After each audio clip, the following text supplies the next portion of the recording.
We'll see. They do have one comfort pick. They do have Cadenza, Mr. Kenneth Castro on his Cupra. With so many K's and C's. Let's see how they can make this work. Early purple for both sides. Let's go to game number 3. Yeah, that Cupra of Cadenza going into this game actually undefeated. So yeah, that is comfort pick the Blacklist International needs to respect. Oh. No, ano para to Lasty Jr. or Chakno Jr. Another catch type tank player in the making. I'm loving it. I hope so. Kenneth Castro alias Cadenza sa Cupra, starting it up, putting a line between the jungle on H2 and Venus, the queen themselves. Again, vision game. Let's talk about vision game here, Renmar. Who has it? But wait, look at this. Owl! Papasama pa yata. Flicker already used up 2 minutes before he has that. And next week could use that to their advantage. Let's talk about vision again. Ang hirap pa rin yata para sa next play. They have to take everything honestly. Yeah, they do. If Cadenza doesn't get to a shrub beforehand, Venus, we know, can just use first skill to check the shrubs. Doesn't need to get anywhere close. Maybe keep the distance so that if ever andun nga si Cadenza, hindi masyado, sigurado! Now, Vegeta dito si Oreshi, Flicker burned. Suplex City starting up and opening this bottom lane Lord Colonel up. And now Owl sharing the quad shadow and shadow kill combo with the 2 other members of Blacklist there. And just like that, nice juggle of top lane and bottom lane pressure by Blacklist. Oh, grabe. Humanig talaga yung mapa natin nung lumipat tayo dun sa top lane. Ganun ka-action doon. And by the way, Leo, it is the Edith XP lane na nilalaro ni Dominic for the first time here in the tournament. Yeah. It's Suplex City sa XP lane dito, answering a non-jungle Pakito. So there's a few unorthodox picks already or positioning for certain in-demand heroes in this tournament so far. Already 1,000 gold lead, under 1,000 gold lead dito para sa Blacklist. And Ureshi putting on some pressure here onto Dominic. There's the flip, the suplex, and look at this. Hayes, can he survive? Hindi na pipilitin dito ng Blacklist International, but they are going to take this small creep camp. Yeah, 70 seconds till the next hurdle, so it's going to be a long time. Blacklist International, very small gold lead, but next play Evos will be able to keep it close. Ang dami ng antikiras. So, tignan mo, bumuo ng antikiras. Ang Blacklist International, Dreadnought. Classic Dreadnought. Casual Dreadnought. Dreadnought Clash of armor. Dreadnoughts. Yep. You way. get a Dreadnought. You get a Dreadnought. Yun yung prinaya nila. And this is gonna be difficult for it to cross into the mid to the late game para sa next play Evos. Ang dami ng pang-reduce ng physical attack ng NXPE. And again, that's where Mr. Bataanon here, Hayes, aka Apple Pisha, doon siya talaga kailangang mag-X Factor. So we'll see how this Kagura moves. But so far, it's been difficult for him to make any plays. Dahil nga ang bilis ng rotational speed ng team ng Blacklist International, given that they have Rafaela to help with that holy healing. Consider mo, back in again. Oh my God, grabe yung dash. Astimicus Maximus on the Valentina. There's a punish right there. First blood drawn by Hayes. Yeah, and the unfortunate thing is, imbis na si... Ay, wait, si Al? Oh, pero nakatakas siya. Imbis na si Kagura yung nakapag-last hit, which anyone who could have gotten the last hit, it's fine. At the end, si H2 pa rin, the Hayabusa, the jungler got it dahil dun sa ticking damage ng retribution niya. Yung damage over time, that secured the kill. So, I think Blacklist International will be happy about that. Giving early kills to a Hayabusa is never a good thing. Yep, and Cadenza catches out, stops that recall, and might even get the kill! Forces out the ult. Tignan natin, mapipigilan ba ni Queen V? Ito, mahuli niya ba? Yes! That's going to be a kill onto Haji. Nabawi nila yun, 1 for 2, plus the turtle take by Wise. Hayes, nag-aabang. And he bursts down these 2 mages. Gonna jump in. Donut to help finish. Down goes the Queen. And that's going to be Haji retreating. Next play, Evos, they're finding their groove, Renmar! Suplex City onto our escaping Ureshi, flickered to that wall, plus that dash through, buti na lang, napaka-mobile na isang Pakito. Wow, seeing this matchup of the roamers, Cadenza and Hayes, kontra kay Haji at saka kay Oh My Venus, especially for Haji and Venus, and also for Hayes, 3 very experienced players. You're seeing it. And they're all just matching each other sa map rotation, sa pagsagot, sa mga attempts at ganks ng kalaban nila.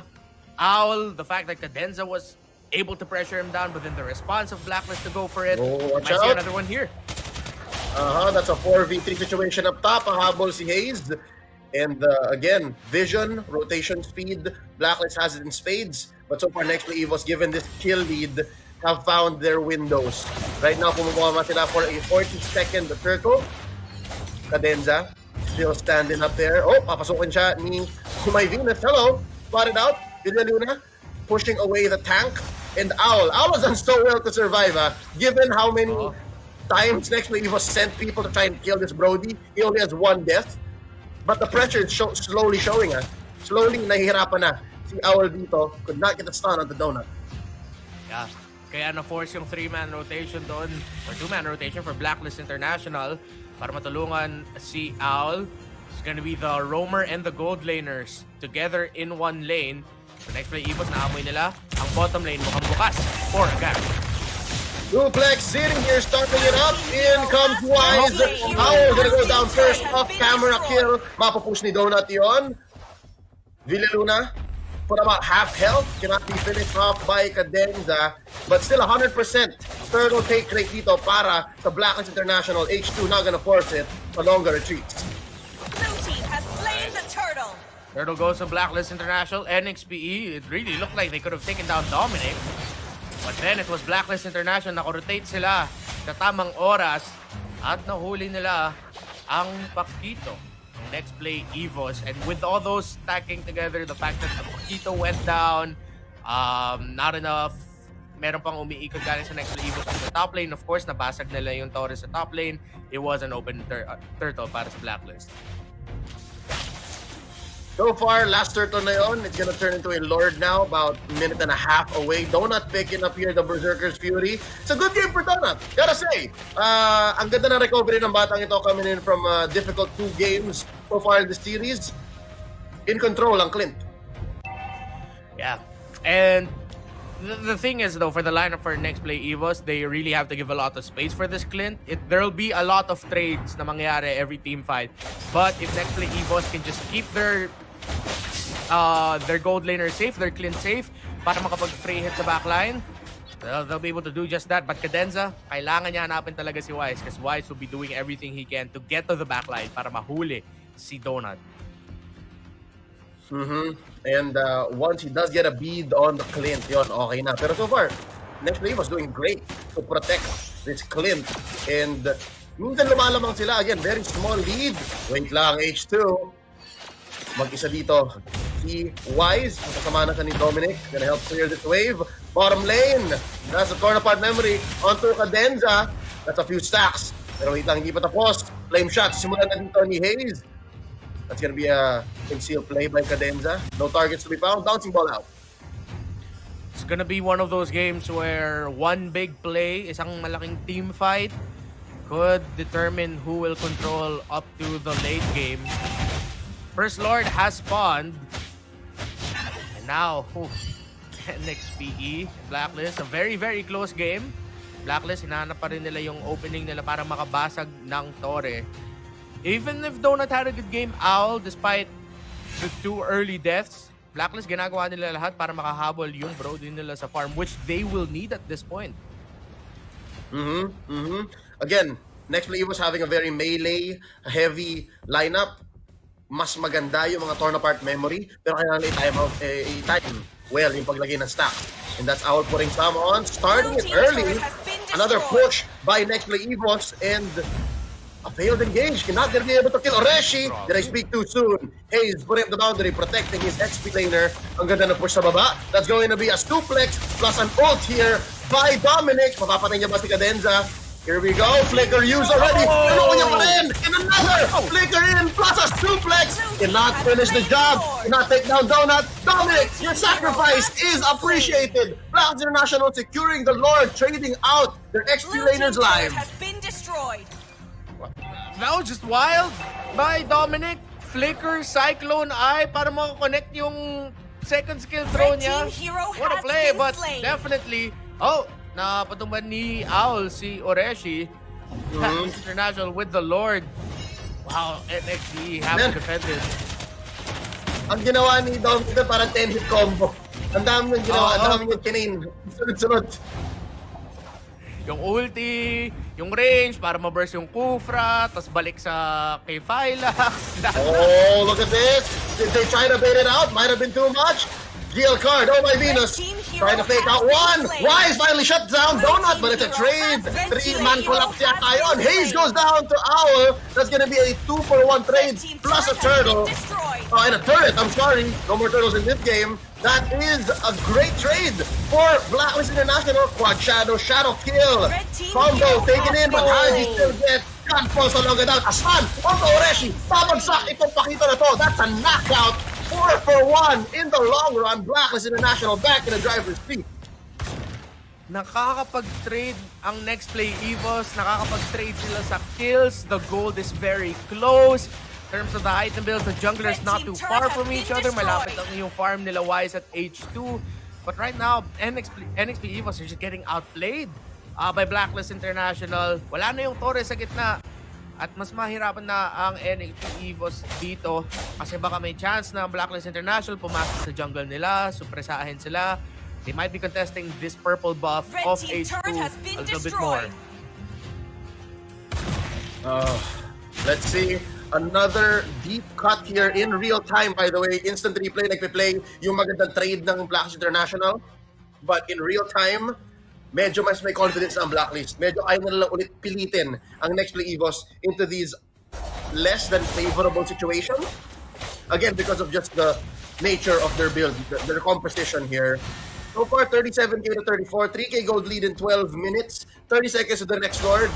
Pero hindi pa rin magawa ng Blacklist International paraan yung top lane. Look, H2 is just managing that. Yeah. The key here for Blacklist is at least nakuha nila yung mid lane. Yung Torre nila nasa mid, nandun pa. Pero tatlo, nasa gitna para sa dalawang kupanan natin. Oh, River Bush here. Close call here.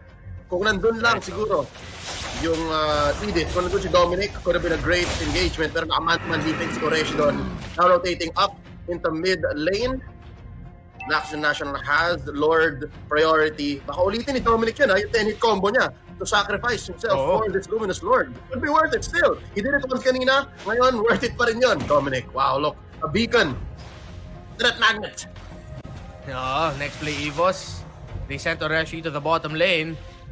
Tingnan natin. Sino makakuha ng Lord na to? He's doing it Ito again! na the game. Renmar! Dominic's buying time again! Nakuha na nga ni H2. Still a trade, and Donut gonna go down here. Pero wait lang, ma-inhibitor yata, mapupush yata ang Blacklist International. Oh, that's worth it. Next play Evos. They found their trade, they found their window. Now Haji walking into Oreshi here. Not gonna get the kill, but so far so good. Next play Evos. They made lemonade out of lemons. Sneaky play galing sa NXPE. Binigay na nila yung Lord para sa Blacklist International. Pero pala nila kunin yung inhibitor! Oh no!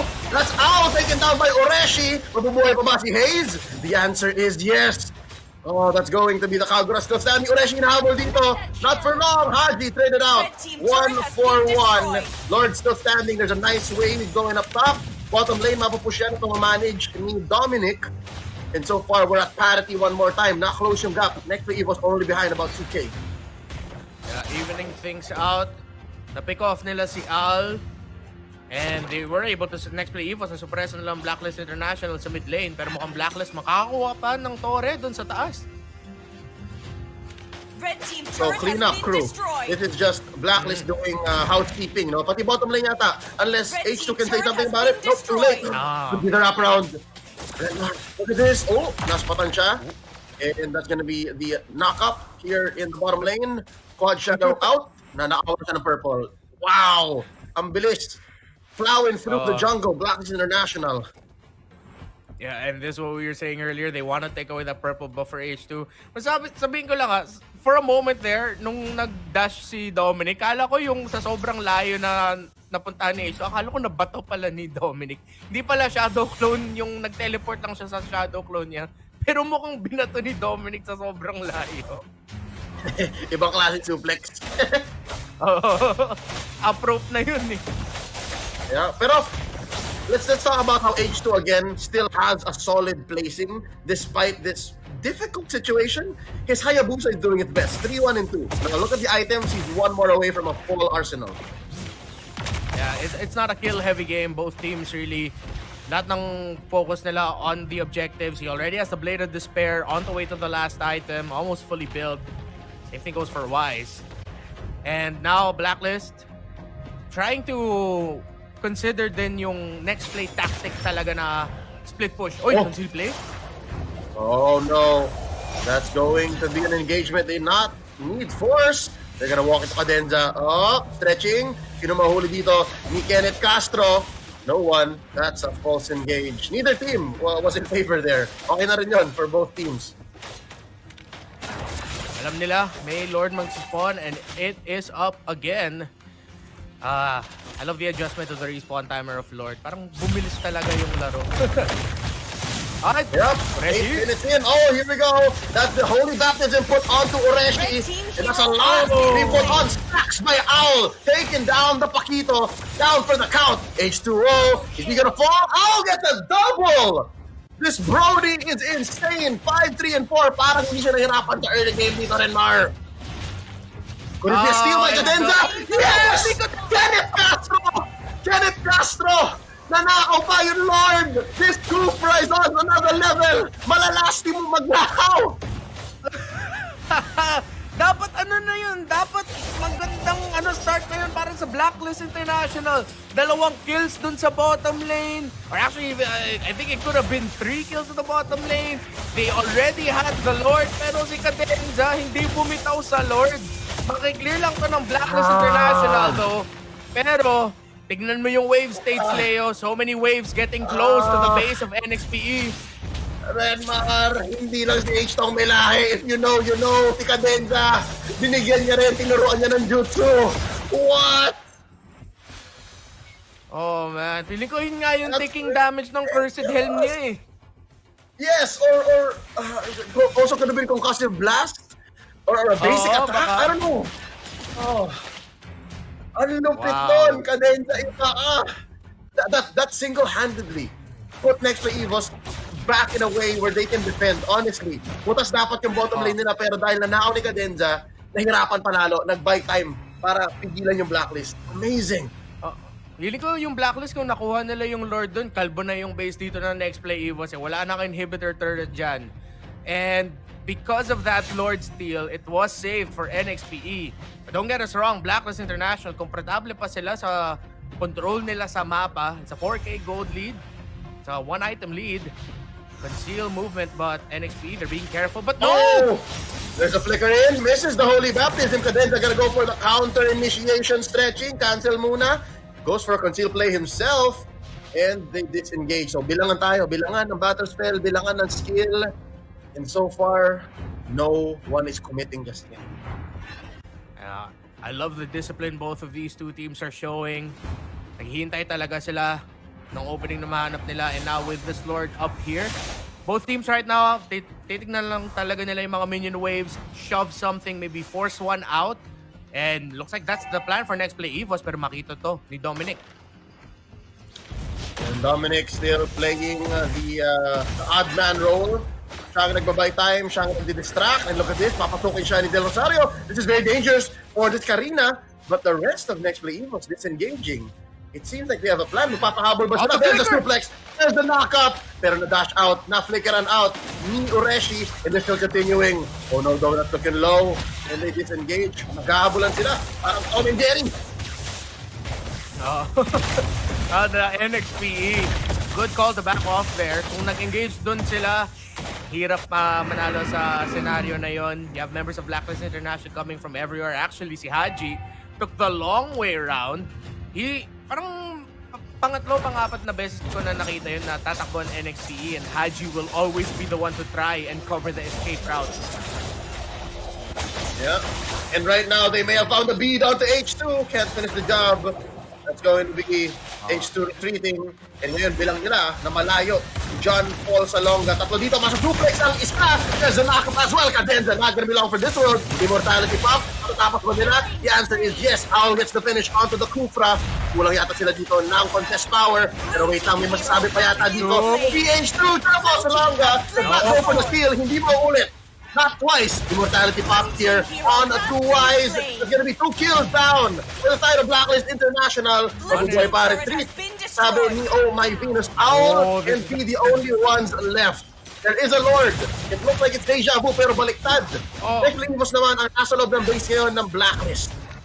Very bad for Blacklist International. What a counter punish by Next Play Evos. May minion wave sila sa gitna. Tignan natin kung makiklear to ng Blacklist. And it's just V and Owl. And there's the ulti pop.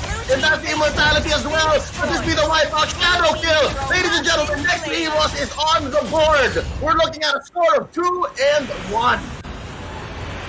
Wow, Next Play Evos. Hindi sila match point ngayon. 2-1 already. What a game by both teams. But most of the game, it was safe to say it was a Blacklist game. The control that they found, the tempo that they had, the tower pushes that they had already. Even though at one point, Next Play Evos were leading in the tower pushes, nakuha nila yung mga Lord. But game-changing moment talaga yung si Cadenza. The fact that nakuha niya yung Lord. We don't know how, but he still got it away from Wise. Kenneth Castro saving the game for NXPE. Pero pagkatapos nun, of course, marami pang ginawa ng Next Play Evos para makapunta sila sa panalo. Donut keeping his distance, really trying to stay safe in the team fights. And the call for NXPE to chase the members of Blacklist International. Pagkatapos nakuha ng Blacklist yung Lord, hinabol na sila ng NXPE. Yung ginawa ng NXPE, it's like something that Blacklist International would do. Na magkocontest ng Lord, hindi nila makuha na Lord, punish it, and it worked out perfectly for NXPE kasi meron nga silang minion waves dumadaan papunta galing sa bottom lane and sa mid lane.